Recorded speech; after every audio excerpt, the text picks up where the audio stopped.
United States is in the state of war, undeclared total war against the basic principles and the foundations of this system.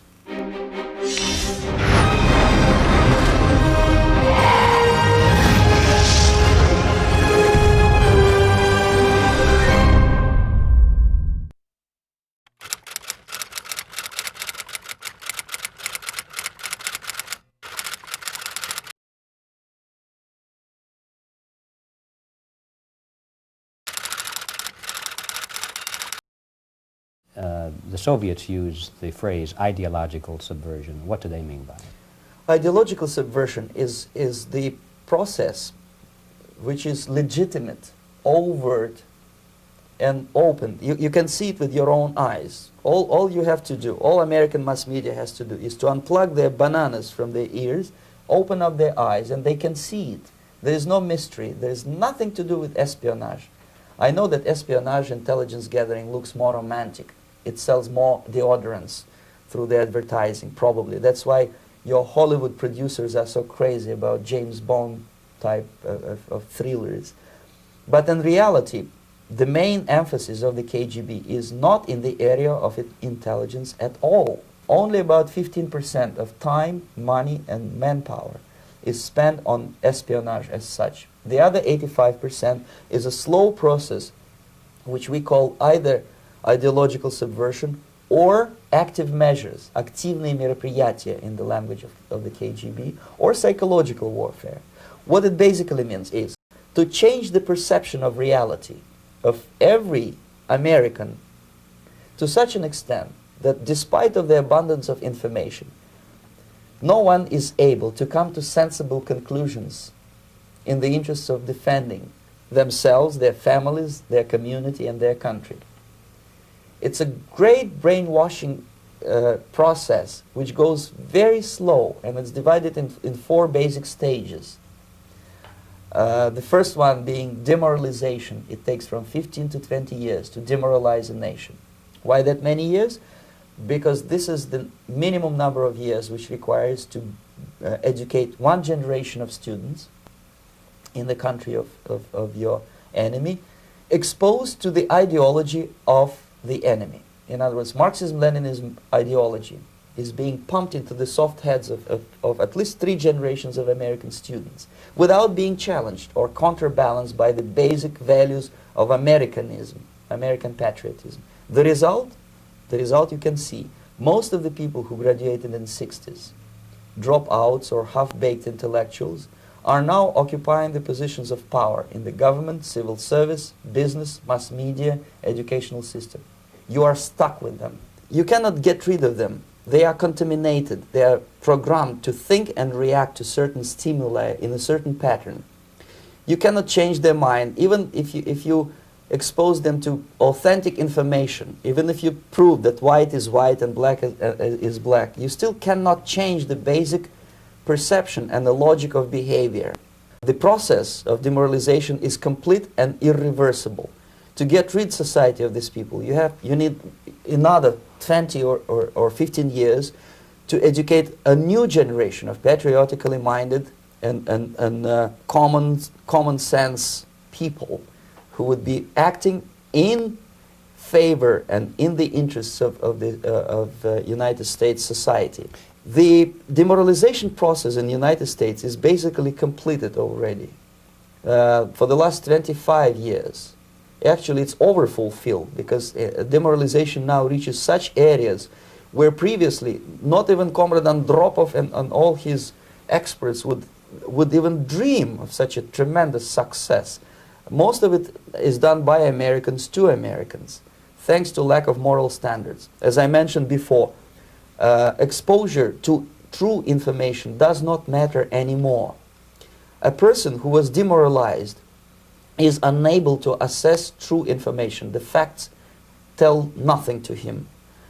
Even if I shower him with information, with authentic proof, with documents, with pictures, even if I take him by force to the Soviet Union and show him concentration camp, he will refuse to believe it until he is going to receive a kick in his fat bottom.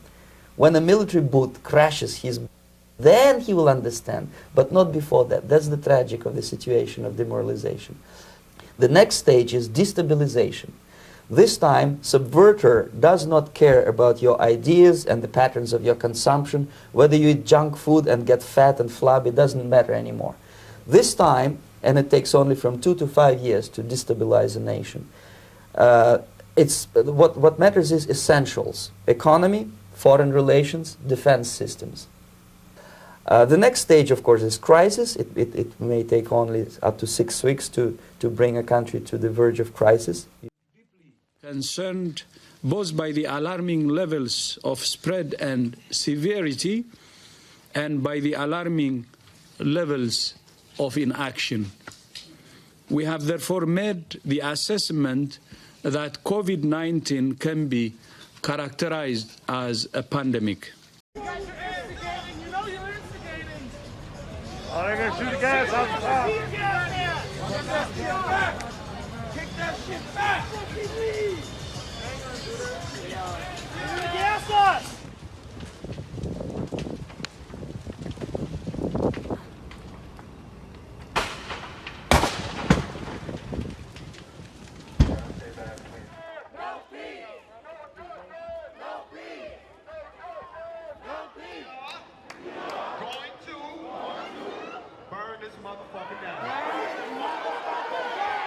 After crisis, with a violent change of power, structure, and economy, you have so-called the period of normalization. It may last indefinitely. Normalization is a cynical expression borrowed from Soviet propaganda. When the Soviet tanks moved into Czechoslovakia in '68, Comrade Brezhnev said, "Now the situation in brotherly Czechoslovakia is normalized." This is what will happen in the United States if you allow all these schmucks to bring the country to crisis. Most of the American politicians, media, and educational system trains another generation of people who think they are living at a peacetime. False.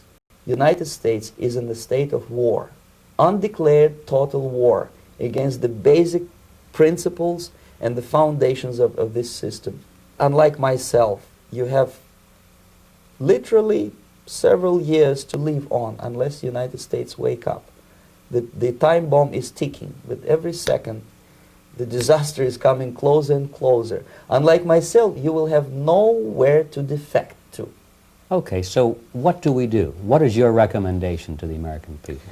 Well, the immediate thing that comes to my mind is, of course, there must be a very strong national effort to educate people in the spirit of real patriotism, number one. Number two, to explain them the real danger of socialist, communist, whatever, welfare state, big brother government. Today we pay tribute to the exceptional lives and extraordinary legacies of George Washington, Thomas Jefferson, Abraham Lincoln, and Teddy Roosevelt.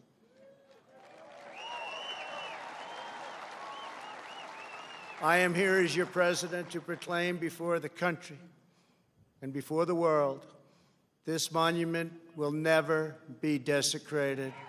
These heroes will never be defaced. Their legacy will never, ever be destroyed. Their achievements will never be forgotten. And Mount Rushmore will stand forever as an eternal tribute to our forefathers and to our freedom. 1776 represented the culmination of thousands of years of Western civilization and the triumph of not only spirit, but of wisdom, philosophy, and reason. And yet, as we meet here tonight, there is a growing danger that threatens every blessing our ancestors fought so hard for, struggled, they bled to secure. Our nation is witnessing a merciless campaign to wipe out our history, defame our heroes, erase our values, and indoctrinate our children. Angry mobs are trying to tear down statues of our founders, deface our most sacred memorials, and unleash a wave of violent crime in our cities. Many of these people have no idea why they're doing this, but some know exactly what they are doing. They think the American people are weak and soft and submissive.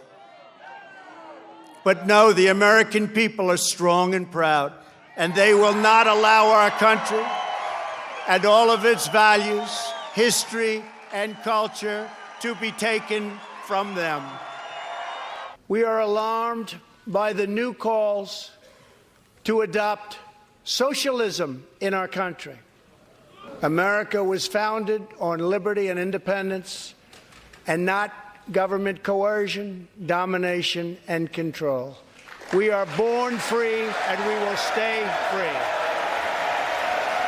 Tonight, we renew our resolve that America will never be a socialist country.